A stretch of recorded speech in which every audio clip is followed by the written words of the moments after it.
एक मोठी अपडेट समोर येते। मुंबई पोलीस दलातील एका पोलिसाने विद्यार्थी आंदोलनातील तरुणीशी विकृत वर्तन केल्याचा व्हिडिओ रोहित पवारांनी सोशल मीडियावरती शेअर केलेला आहे। तसंच याविषयी तीव्र संताप व्यक्त केला आहे। विद्यार्थिनीशी विकृत वर्तन करणारा तो कोण आहे असा सवाल रोहित पवारांनी उपस्थित केलेला आहे।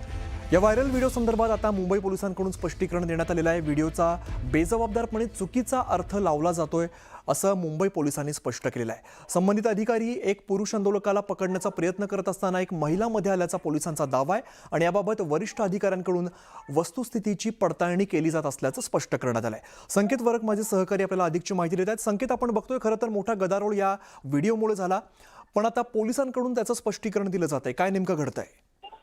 अमित, आपण जर पाहिलं तर गेल्या काही दिवसांपासून मुंबईत देखील ठिकठिकाणी जे आहेत ते विद्यार्थ्यांचे मोर्चे होत आहेत। त्या मोर्चांना पोलीस संरक्षण असतं, कारण की अर्थात पोलीस बंदोबस्त असतो। पोलीस बंदोबस्तात हे मोर्चे होत असतात।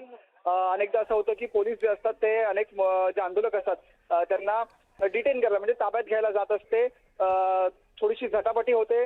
मोर्चे असते, आंदोलनकर्ते असतील किंवा पोलीस असतील यांच्यामध्ये।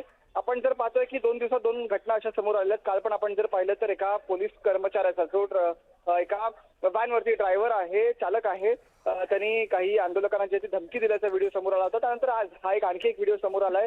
विरोधकांनी हा जो व्हिडिओ ट्विट केलेला आहे आणि महिलांची गैरवर्तन केल्याचा आरोप त्या पोलीस अधिकाऱ्यावरती किंवा पोलीस कर्मचाऱ्यावरती झाला होता। मात्र आता पोलिसांकडून स्पष्टीकरण आलेलं आहे। पोलिसांचं स्पष्टीकरण असं आहे की जो संबंधित पोलीस कर्मचारी आहे तो जो एक पुरुष आंदोलक होता त्याला पकडण्यासाठी पुढे गेले होते आणि त्याला पकडत असताना एक महिला जी आहे ती तिथे मध्ये आली आणि त्याच्यामुळे तो व्हिडिओ मध्ये जे दिसतंय ते त्यामुळे घडलं आणि मुळात कोणत्याही प्रकारची घटना त्या ठिकाणी झाली नव्हती असं देखील पोलिसांचं स्पष्टीकरण आहे। चुकीचा अर्थ लावला जातोय, रादर बेजबाबदारपणे चुकीचा अर्थ लावला जातो असं देखील पोलिसांचं म्हणणं आहे। त्याच्यामुळे कुठेतरी पोलिसांनी त्या संपूर्ण व्हिडिओवरती आता क्लॅरिफिकेशन किंवा जस्टिफिकेशन दिलेलं आपल्याला पाहायला मिळतं।